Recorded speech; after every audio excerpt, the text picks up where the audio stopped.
you want to dance, just get up and dance. Great dancers are not great because of their technique, they're great because of their passion. You're on the Happiness Project and this is me, Dhanya. To choose an art form as your profession is not easy. To be taken seriously as an artist, it takes years of hard work, dedication and sacrifice. Here's somebody with us who pursues her happiness through her dance form, Kuchipudi.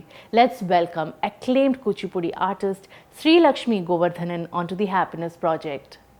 Welcome to the Happiness Project Sreelakshmi. Thank you Dhanya. ഈ ശ്രീലക്ഷ്മിയുടെ പേര് ശ്രീലക്ഷ്മി ഗോവർദ്ധനൻ എന്ന് കേട്ടപ്പോൾ എനിക്ക് ആദ്യം മനസ്സിൽ കുച്ചിപ്പുടി ഡാൻസറാണ്. അപ്പോൾ ആ പാട്ട് വന്നത് ഗോവർദ്ധന ഗിരിധാരെ. ഞാൻ ആ പെർഫോമൻസ് ഇങ്ങനെ എനിക്ക് ഭയങ്കര ഇഷ്ടമുള്ളൊരു ഡാൻസ് ഫോമാണ് കുച്ചിപ്പുടി. അപ്പോൾ ഞാനത് കാണുമ്പോൾ ഞാൻ എപ്പോഴും ഈ ഒരു ഐറ്റം പെർഫോം ചെയ്യാൻ കിട്ടുക എന്ന് പറയുന്നത് ഭയങ്കര എനർജി ഉള്ളതാണ്. ഈ എനർജി തന്നെയാണോ ശ്രീലക്ഷ്മിക്ക് കുച്ചിപ്പുടി ഒരു അട്രാക്ഷനും ഒരു അഫിനിറ്റി ഉണ്ടാകാൻ കാരണം? കുച്ചിപ്പുടിയുടെ ഒരു എനർജി, അതുപോലെ അതിൻ്റെ ഒരു സ്വാതന്ത്ര്യമുണ്ട്. അതാണ് ശരിക്കും എന്നെ കുച്ചിപ്പുടിയിലേക്ക് കണക്ട് ചെയ്തിട്ടുള്ളത്. ഭരതനാട്യവും മോഹിനിയാട്ടമൊക്കെ ചെറുപ്പത്തിൽ പഠിക്കണ്ടായിരുന്നെങ്കിലും ഇതേപോലെ ഒരു തരംഗമാണ് ഞാൻ പഠിച്ചു തുടങ്ങിയത്. ഗോവർദ്ധന ഗിരിധാര ഒരു തരംഗമാണ്. അത് പഠിച്ചു തുടങ്ങിയപ്പോഴാണ് ശരിക്കും അതിനുള്ളിലത്തെ ഒരു എനർജി ഞാനായിട്ട് ഇങ്ങനെ ഭയങ്കരമായിട്ട് സാമ്യമുള്ളതായിട്ട് എനിക്ക് തോന്നിയത്. അങ്ങനെയാണ് കുച്ചിപ്പുടി ശരിക്കും പറഞ്ഞാൽ പഠിച്ചു തുടങ്ങിയത്. കുച്ചിപ്പുടി, ഭരതനാട്യം, മോഹിനിയാട്ടം ഏറെക്കുറെ മലയാളി കുട്ടികളൊക്കെ വളർന്നു വരുന്ന പ്രായത്തിൽ ഇതിൽ ഏതെങ്കിലും അല്ലെങ്കിൽ കോമ്പറ്റീഷന് വേണ്ടി എല്ലാം കൂടി പഠിക്കും. പക്ഷേ ഒരു ഡാൻസർ എന്ന നിലയ്ക്ക് ഈ ഡാൻസ് ഫോംസിനെ എങ്ങനെയാണ് കമ്പയർ ചെയ്യുക?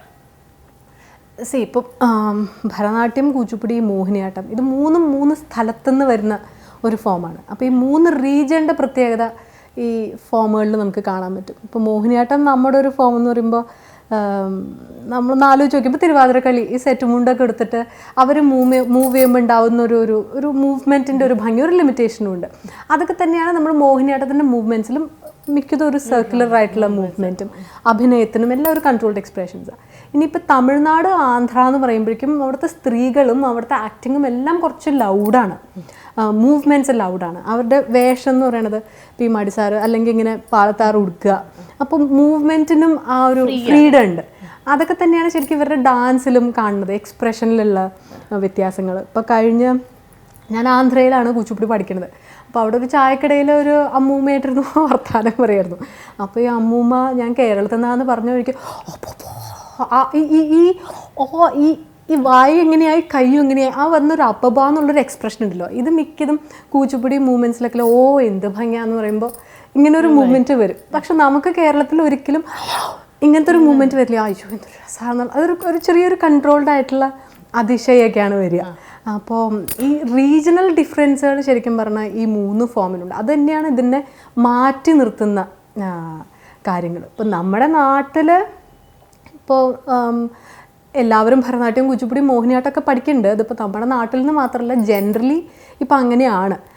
അതിന് ഇന്നത്തെ ഡാൻസ് ഫോംസിന് നമുക്ക് അങ്ങനെ ഒരു റീജിയണൽ ഡിഫറൻസ് പറയാൻ പറ്റില്ല തന്നെ.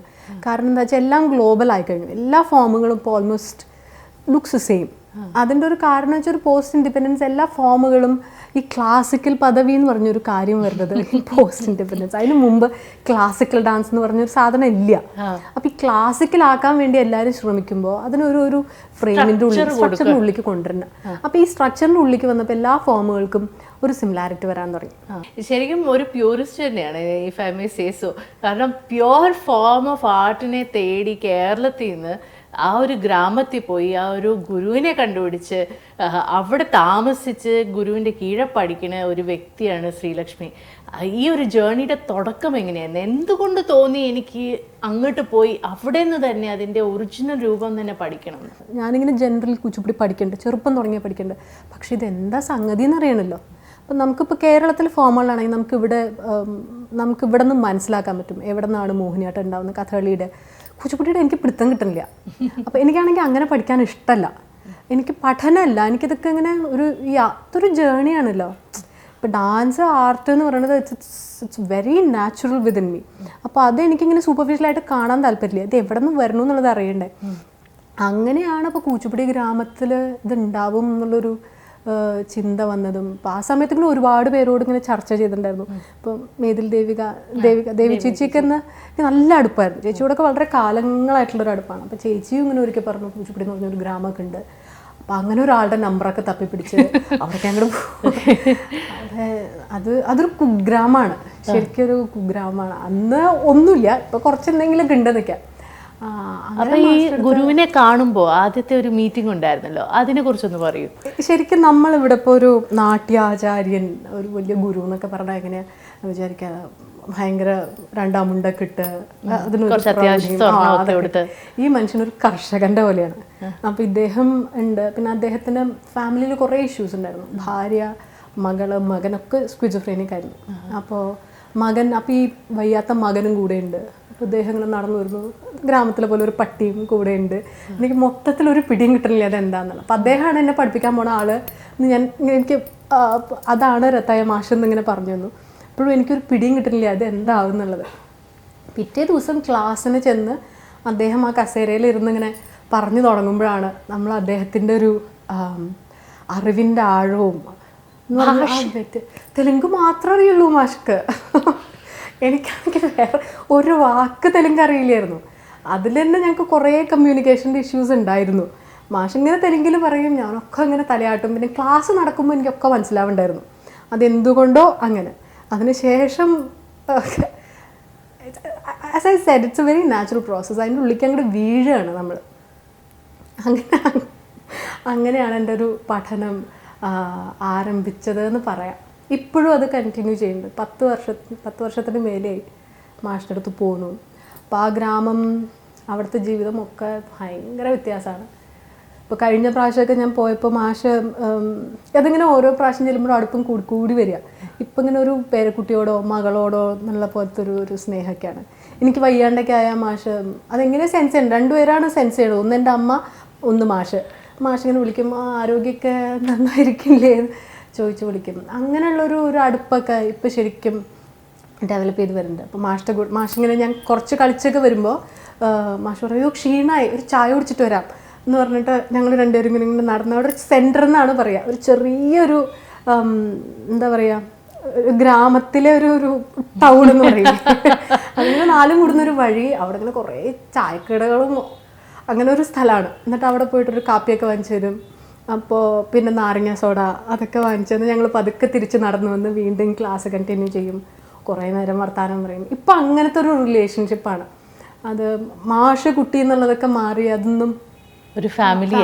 പിന്നെ അത് ഭയങ്കര ഒരു ആത്മബന്ധമാണ്. ഇപ്പം മാഷിൽ നിന്ന് കുച്ചിപ്പുടി പഠിക്കുന്നുണ്ടെങ്കിലും മാഷിൻ്റെ പേഴ്സണാലിറ്റിയിൽ നിന്നും അല്ലെങ്കിൽ അദ്ദേഹം എന്ന വ്യക്തിയിൽ നിന്നും ശ്രീലക്ഷ്മിക്ക് എന്താണ് പഠിക്കാൻ കഴിഞ്ഞത്? ശരിക്കും ധന്യ, നമുക്ക് ഇന്നത്തെ സൊസൈറ്റിയിൽ ഏറ്റവും മിസ്യൂസ് ചെയ്യുന്നൊരു വേർഡാണ് ഗുരു എന്ന് പറയുന്നത്. എല്ലാവർക്കും വെറുതെ പഠിപ്പിച്ചു തുടങ്ങി അപ്പം പേരിൻ്റെ കൂടെ ഗുരു ഇന്ന ആൾ എന്ന് വെക്കാം. അങ്ങനെ ഒരു വാക്കല്ല ഗുരു എന്ന് പറയുന്നത്. അത് നമുക്ക് ശരിക്കും നമ്മുടെ ഉള്ളിലത്തെ ഒരു അജ്ഞാനത്തെ നീക്കുന്ന അല്ലെങ്കിൽ വെളിച്ചം തരുന്നൊരു വ്യക്തി എന്നാണ്. ശരിക്കും ഇദ്ദേഹമാണ് എനിക്ക് ജീവിതത്തിന് വഴി കാണിച്ചു തന്നിട്ടുള്ളത് എന്ന് പറഞ്ഞാൽ അദ്ദേഹത്തിൻ്റെ സിംപ്ലിസിറ്റിയാണ്. ജീവിതത്തിൽ പ്രാരാബ്ദം മാത്രം അനുഭവിച്ചിട്ടുള്ളൊരു മനുഷ്യനാണ്. ഭാര്യ, മകൻ, മകള് ഒക്കെ. എന്നിട്ട് ഇവരെയൊക്കെ നോക്കി ഭക്ഷണമൊക്കെ വെച്ചു കൊടുത്ത് എന്നിട്ടാണ് മാഷ് ക്ലാസ്സിന് വരിക. അപ്പോൾ ക്ലാസ്സിന് വരുമ്പോൾ ഇങ്ങനെ വരിക. എന്നിട്ട് വന്ന് ഈ കസേരയിലിരുന്ന മാഷ് ഇങ്ങനെ നിവർന്ന് ഈ വടിയെടുത്ത് 2 കൊട്ട് കിട്ടുമ്പോഴേക്കും മാഷ് അവിടെ നിന്ന് അങ്ങോട്ട് മാറി പിന്നെ അങ്ങോട്ട് ക്ലാസ് തുടങ്ങാം. ഞാനതങ്ങനെ ഷെയർ ചെയ്തിട്ടില്ല. എൻ്റെ മാഷ്ടെ മകൻ മരിച്ച ഒരു സിറ്റുവേഷൻ ഉണ്ട്. മാഷ്ടെ ഭാര്യയും മകളും മരിച്ചു, പിന്നെ മകൻ മാത്രമേ ഉള്ളൂ. അപ്പോൾ മാഷക്ക് 74 വയസ്സുണ്ട് ആ സമയത്ത്. അപ്പോൾ മകന് ഈ വയ്യായതുകൊണ്ട് മാഷ് ഭയങ്കര സ്ട്രെസ്ഡ് ആയിരുന്നു. മാഷ് മരിച്ചാൽ ഈ കുട്ടിക്ക് എന്താവും എന്നുള്ളത്. കുട്ടിയല്ല, അയാൾക്ക് 45 വയസ്സുണ്ടായിരുന്നു എന്ന്. അപ്പം ഇനി എന്താവും, മകനെ ആരും നോക്കുന്നറിയാണ്ട് മാഷ് ഒരു സമയത്തൊക്കെ മാഷിൻ്റെ എന്താ പറയുക മാനസിക നിലയൊക്കെ ഭയങ്കര മോശമായിരുന്നു. അപ്പം ഞാനുള്ള സമയത്താണ് മാഷിൻ്റെ ഭാര്യ മരിച്ചിട്ടുള്ളൂ, മകൻ മരിച്ചിട്ടുള്ളൂ, ഇതൊക്കെ കാണാനുള്ള അവസ്ഥ എനിക്കുണ്ടായിട്ടുള്ളത്. അപ്പോൾ അന്ന് എൻ്റെ ക്ലാസ് കഴിഞ്ഞ് ഞാൻ നാട്ടിലേക്ക് പോരുന്ന ദിവസം, അപ്പോൾ ഞാൻ രാവിലെ മാഷെ കണ്ട് യാത്ര പറയാനായിട്ട് 6 മണിക്ക് ചെന്നു. അപ്പോൾ വാതിലൊക്കെ തുറന്നെടുക്കുന്നുണ്ട്, പക്ഷേ വീട്ടിലാരും ഇല്ല. അത് കഴിഞ്ഞ് 10 മണിയായപ്പോൾ എന്നോട് ഒരാൾ വന്നു പറഞ്ഞു, മാഷിൻ്റെ മകൻ മരിച്ചു, മാഷ് ബസ് സ്റ്റാൻഡിലുണ്ട്. അപ്പോൾ ബസ് സ്റ്റാൻഡിൽ മകൻ മരിച്ചിട്ടിരിക്കുക എന്താണെന്നും പിടുത്തം കിട്ടില്ല. ഓടിച്ചെന്നപ്പോൾ അവിടെ ഒരു ബസ് സ്റ്റാൻഡ് ഉണ്ട്, പൊട്ടിപ്പൊളിഞ്ഞൊരു ബസ് സ്റ്റാൻഡാണ് അന്ന്. അപ്പോൾ മാഷ് അവിടെ നിലത്തിരിക്കുക, മകൻ്റെ ശവശരീരം മടിയിൽ കിടക്കുന്നുണ്ട്. എന്നിട്ടിങ്ങനെ ഒന്നും ചെയ്യാനില്ല, ആ മനുഷ്യനിങ്ങനെ ദൂരത്തേക്ക് നോക്കിയിരിക്കുക, ആൾക്കാരൊക്കെ ഇങ്ങനെ ചുറ്റും കൂടി നിൽക്കുന്നുണ്ട്. എനിക്കൊന്നും ഞാൻ ഒന്നും അറിയാം, എനിക്കൊന്നും അടുത്ത് പോകാൻ പോലും പറ്റുന്നില്ല. അപ്പോൾ ഈ വെജിറ്റബിൾസ് കൊണ്ടുപോകുന്ന ഒരു വണ്ടിയുണ്ട്, ഉന്തുവണ്ടി. അതിൻ്റെ ഉള്ളിലേക്ക് വന്ന് ഈ ജട അങ്ങനെ ഇങ്ങനെ എടുത്ത് അതിൻ്റെ ഉള്ളിലേക്കിട്ട് മാഷു അതിൻ്റെ മുകളിൽ കയറിയിരുന്ന് ഇങ്ങനെ പിടിച്ചിട്ടുണ്ട്. എന്നിട്ട് ഈ വണ്ടി ഇങ്ങനെ ഉന്തിക്കൊണ്ട് പോകും. ആ സമയത്ത് ആ മാഷ് എന്നെ കണ്ട വഴിക്ക് ഒരു പുഞ്ചിരി ഇങ്ങനെ വന്നു എന്തോ പോലെ. എന്നിട്ട് കണ്ടില്ല അവസ്ഥ എന്നുള്ളത് ഇങ്ങനെ കാണിച്ചിട്ട് അങ്ങനെ ഇങ്ങോട്ട് പോയി. ഇത്രയേ ഉള്ളൂ മരണവും ജീവിതവും. ആ മനുഷ്യൻ ഈ കുട്ടിക്ക് വേണ്ടിയിട്ട് മാത്രമാണ് നിന്നിട്ടുണ്ടായിരുന്നത്. അങ്ങനെ ഞാൻ മാഷ്ടെ വീട്ടിൽ ചെല്ലുമ്പോൾ ആരുമില്ല. എന്നവിടെ വലിയ ഫെസ്റ്റിവൽ നടക്കുക. അപ്പം അങ്ങനെ അവിടെ കിടത്തിയിട്ടുണ്ട്. മാഷ്ക്ക് ആരെങ്കിലുമൊക്കെ വിളിക്കണം, വായിക്കാൻ കിട്ടണില്ല, അത്ര പ്രായമുണ്ട്. എന്നിട്ട് അതിൽ ഇങ്ങനെ തപ്പി ഇങ്ങനെ ഓരോരുത്തരെ വിളിക്കാൻ നോക്കുക. അതിനിടയിൽ എന്നോട് ബാക്കിയുള്ളവരോടൊക്കെ കാര്യങ്ങൾ പറയുന്നുണ്ട്. എൻ്റെ മുഖത്തേക്ക് നോക്കുമ്പോൾ പോയില്ലേ എന്നിങ്ങനെ പറയാം. അപ്പോൾ കണക്ഷൻ, അപ്പോൾ ഈ ജീവിതത്തിൻ്റെ കുറേ യാഥാർത്ഥ്യങ്ങൾ ഞാൻ കാണുന്നത് ശരിക്കും പറഞ്ഞാൽ ഇവിടെയാണ്. നമ്മൾ വിചാരിക്കുന്ന പോലെ ആർട്ട് എന്ന് പറയുന്ന ഒരു ഈ എന്താ പറയുക ഭയങ്കര ഗ്ലാമറസ് ആയിട്ടുള്ള അങ്ങനത്തെ ഒരു ലോകമല്ല അത്. ഇത് ശരിക്കും ജീവിതമാണ്. ഒന്നാമത് ഇവരൊക്കെ ആർട്ട് പഠിക്കാൻ വേണ്ടിയിട്ട് പഠിച്ച ആൾക്കാരല്ല. അവർ ആ കുലത്തിലേക്ക് ജനിച്ചിട്ടുള്ളതാണ്. അപ്പോൾ ഇവർക്ക് അവരുടെ ഒരു ജീവവായു പോലെയാണ് ആർട്ട്. ആ ഒരു ആർട്ട് നമുക്ക് പറഞ്ഞു തരുമ്പോൾ അതിൽ അതിൻ്റേതായ സത്യസന്ധത മുഴുവനുണ്ട്. ആൾക്കിത് ഒരിക്കലും ഒരു പെർഫോമൻസ് അല്ല. അപ്പോൾ അത് തന്നെയാണ് ശരിക്കും പറഞ്ഞാൽ എനിക്കും എൻ്റെ ജീവിതത്തിൽ ഒരു വഴികാട്ടിയായത്. നമ്മുടെ ഇവിടുത്തെ ഒരു ഫോമിൽ ആ സമയത്ത് ഞാൻ മാസ്റ്ററടുത്ത് ചെല്ലുന്ന സമയത്ത് എൻ്റെ മനസ്സിലും എന്താ കുറേ വലിയ വെന്യൂസിൽ പെർഫോം ചെയ്യണം, വലിയ ആളാവണം. ഈ മനുഷ്യൻ്റെ അടുത്ത് ചെന്നതിന് ശേഷമാണ് അതൊക്കെ ഇങ്ങനെ ഇല്ലാണ്ടായി. ഇപ്പോൾ ശരിക്കും പറഞ്ഞാൽ ഒന്നുമില്ല. ശരിക്കും പറഞ്ഞാൽ എനിക്ക് പഠിക്കണം, മാഷുള്ളിടത്തോളം കാലം ഇതിൻ്റെ കൂടെ ഇങ്ങനെ നിൽക്കണം എന്നുള്ളൊരു ആഗ്രഹം മാത്രമേ ഉള്ളൂ. വേറെ ഒന്നുമില്ല ശരിക്കും പറഞ്ഞാൽ. പക്ഷെ അതിനപ്പുറവും ബാരിയേഴ്സ് ഉണ്ടായിരുന്നു അല്ലേ? കാസ്റ്റ്, എവിടെ നിന്ന് വരുന്നു, അതൊക്കെ ബാരിയേഴ്സ് ആയിരുന്നില്ല? അതൊക്കെ ഫേസ് ചെയ്ത് ഇതെന്താ പ്രശ്നം എന്ന് വെച്ചാൽ നമ്മൾ ഈ റൂട്ട് അന്വേഷിച്ച് പോകുമ്പോൾ ഇതിന് ചെറിയൊരു പ്രശ്നമുണ്ട്. നമ്മളൊരു ഒരു കൾച്ചറിൻ്റെ ഉള്ളിലേക്ക് കടന്നു വരുന്നത്. ഇതൊരു ഫാമിലികളാണ്.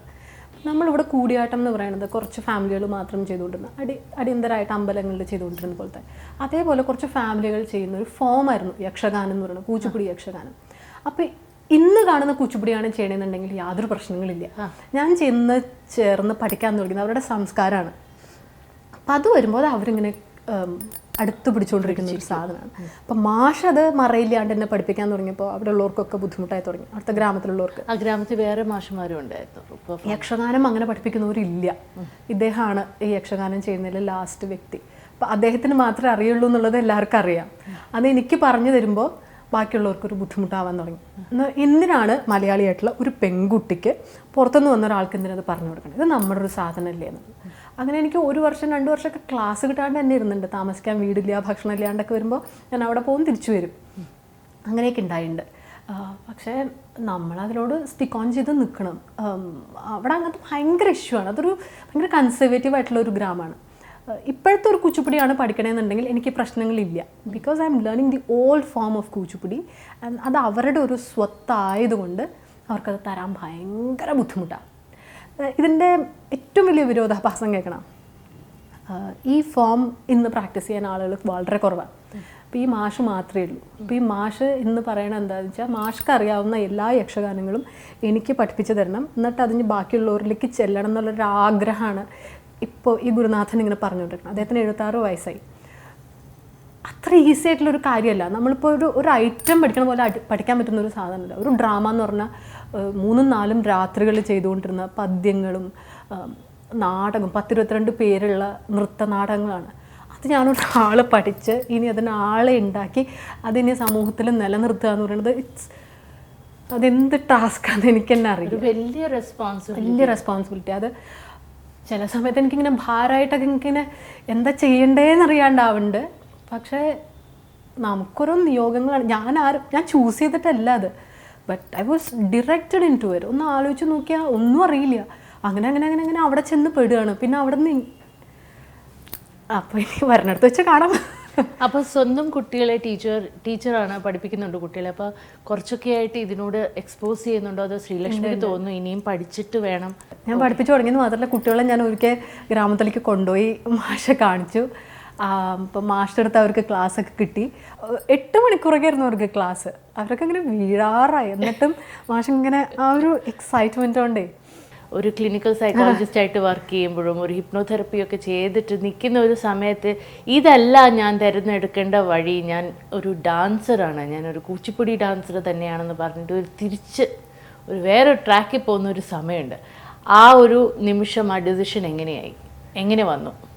ഡാൻസ് ഞാൻ ഏകദേശം നടക്കാൻ തുടങ്ങിയപ്പോൾ തുടങ്ങി കൂടെയുള്ള ഒരു കാര്യമാണ് ഡാൻസ് ആർട്ട് എന്നുള്ളത്. സൈക്കോളജി ഞാൻ ഡിഗ്രി PG ചെയ്തു, അത് ഞാൻ കോളേജിൽ പഠിപ്പിച്ചു, ക്ലിനിക്കിൽ വർക്ക് ചെയ്തു. അത് ഭയങ്കര ഇൻട്രസ്റ്റിംഗ് ആയിട്ടുള്ള ഒരു വിഷയമാണ്. അത് ചെറുപ്പം തുടങ്ങിയിട്ടുള്ള എൻ്റെ ഞാൻ കമ്മ്യൂണിക്കേറ്റ് ചെയ്യായിരുന്നു ആൾക്കാരായിട്ട്. എനിക്ക് പ്രത്യേകിച്ച് ആൾക്കാർ എന്തെങ്കിലും പ്രശ്നങ്ങളുണ്ടെങ്കിൽ പറയാം, അത് സോൾവ് ചെയ്യില്ലല്ല. I was a very good listener. അപ്പോൾ അതുകൊണ്ടാണ് ഞാൻ സൈക്കോളജി എടുത്തതും. അത് ഞാൻ എൻജോയ് ചെയ്തിട്ടുണ്ടായിരുന്നു പ്രൊഫഷൻ. പക്ഷേ നമ്മൾ ഡാൻസ് എന്ന് പറഞ്ഞൊരു കാര്യം ഉള്ളിലുണ്ടെങ്കിൽ ഈ രണ്ടിനും നമുക്ക് സമയം കൊടുക്കാൻ പറ്റില്ല. അപ്പോൾ കുറേ കാലം ഞാൻ വിചാരിച്ചു ഡാൻസ് തന്നെ ചെയ്തുകൊണ്ടിരുന്ന എനിക്ക് വരുമാനമൊന്നും ഉണ്ടാവില്ല. അപ്പോൾ സൈക്കോളജിയിൽ നിന്ന് വരുമാനം ഉണ്ടാക്കിയിട്ട് ഞാൻ ഡാൻസ് എനിക്ക് ഇഷ്ടമുള്ള പോലെ ചെയ്യും. പക്ഷെ ഒരു പോയിന്റ് എത്തിയതൊന്നും പറ്റില്ല. നമുക്ക് രണ്ട് തരത്തിലൊന്നും ജീവിക്കാൻ പറ്റില്ല, ഒരൊന്നേ പറ്റുള്ളൂ. ആർട്ട് ഇസ് എ വെരി എന്താ പറയുക, ഭയങ്കര ജലസ് ആയിട്ടുള്ളൊരു മിസ്ട്രസ്സാന്ന് പറയുന്ന പോലെ നമുക്ക് ഒരു തരത്തിലും അതിനെ സെക്കൻഡറി ആക്കാൻ പറ്റില്ല. അപ്പോൾ അതൊരു പ്ലഞ്ച് തന്നെയായിരുന്നു ശരിക്കും. ഞാൻ ആ സമയത്ത് വരുമാനവും ജീവിതമൊക്കെ അവിടെ നിൽക്കട്ടെ, തൽക്കാലം this is what gives me happiness. അപ്പോൾ ഇത് തന്നെയാണ് എൻ്റെ വഴി. അപ്പോൾ ഇതിനുള്ളിലേക്ക് എടുത്ത് ഇറങ്ങാൻ തന്നെയുള്ളൂ. അങ്ങനെയാണ് ഞാനത് ശരിക്കൊരു സഡൻ സ്റ്റോപ്പായിരുന്നു. പെട്ടെന്ന് അങ്ങനെ ഒരു തീരുമാനം എടുത്തു. പെട്ടെന്ന് ജോലിയൊക്കെ വേണ്ടാന്ന് വെച്ചു. പിന്നെ അപ്പോഴേക്കും മാഷെ കണ്ടുപിടിക്കാനുള്ളൊരു അവസരവും കിട്ടി. പിന്നെ അവിടെ നിന്ന് അങ്ങനെ അങ്ങോട്ട് another journey. സ്വന്തം ഒരു ഹാപ്പിനെസ്സിന് വേണ്ടി ഒരു സെർച്ച് നടത്തി ഇത് തന്നെയാണ് എൻ്റെ കോളിംഗ് എന്ന് തിരിച്ചറിഞ്ഞ് ഈ വഴി തിരഞ്ഞെടുക്കുമായിരുന്നു ശ്രീലക്ഷ്മി. ഹാപ്പിനെസ് എന്ന് പറഞ്ഞ ചോയ്സ് അല്ലേ, അത് നമ്മൾ ചൂസ് ചെയ്യണം, whether you want to be happy or not. അത് എത്രയൊക്കെ സന്തോഷമുള്ളൊരു സിറ്റുവേഷനിൽ ഇരിക്കണം, you can choose not to be happy. പീസാണോ, കണ്ടെന്റ്മെന്റ് ആണോ, പെർഫോമിംഗ് ആണോ, അങ്ങനെ ഒരു വാക്കുണ്ടെങ്കിൽ അത് ഹാപ്പിനെസ്സുമായിട്ട് ഏറ്റവും അടുത്ത് വരുന്ന വാക്ക് ഏതാണ്? I think it is art. അതിന്ന് കിട്ടുന്നത് ഈ പറഞ്ഞത് ഈ കണ്ടെൻറ്റും പീസുമാണ്. അത് ഞാൻ കളിക്കണം തന്നെ ഇല്ല, എനിക്ക് നല്ലൊരു പരിപാടി കണ്ടാൽ മതി. ഞാൻ എത്ര ദൂരം യാത്ര ചെയ്തിട്ടുണ്ടെന്നറിയോ ഓരോ പരിപാടികൾ കാണാനായിട്ട്. ഞാൻ വെറുതെ ബാഗ് കൊടുത്ത് ബസ് കയറി കുറേ ദൂരമൊക്കെ യാത്ര ചെയ്ത പരിപാടികൾ കാണാൻ പോകാറുണ്ട്. ബിക്കോസ് ഒരു നല്ല പെർഫോമൻസ്, നല്ലൊരു ടോക്കും ഇതൊക്കെ കേട്ട് വരുമ്പോൾ ഉള്ളിൽ നിന്നുണ്ടാവുന്ന ഒരു സമാധാനവും സന്തോഷമൊക്കെ ഉണ്ടല്ലോ. ഞാൻ പിന്നെ ഹൈയാണ് കുറച്ച് ദിവസത്തേക്ക്. അതേപോലെ ഒരു പെർഫോമൻസ് മോശമായി കഴിഞ്ഞാൽ അതിന് അതും ഉണ്ട്. അപ്പം പീസാണ് ശരിക്കും പറഞ്ഞാൽ, പീസ് വിത്ത് യുവർ സെൽഫ്. ആ ഒരു ശ്രീലക്ഷ്മിക്ക് എപ്പോഴെങ്കിലും തോന്നിയിട്ടുണ്ടോ ഇതിൻ്റെ തുടക്കം ഈ ജന്മമല്ല?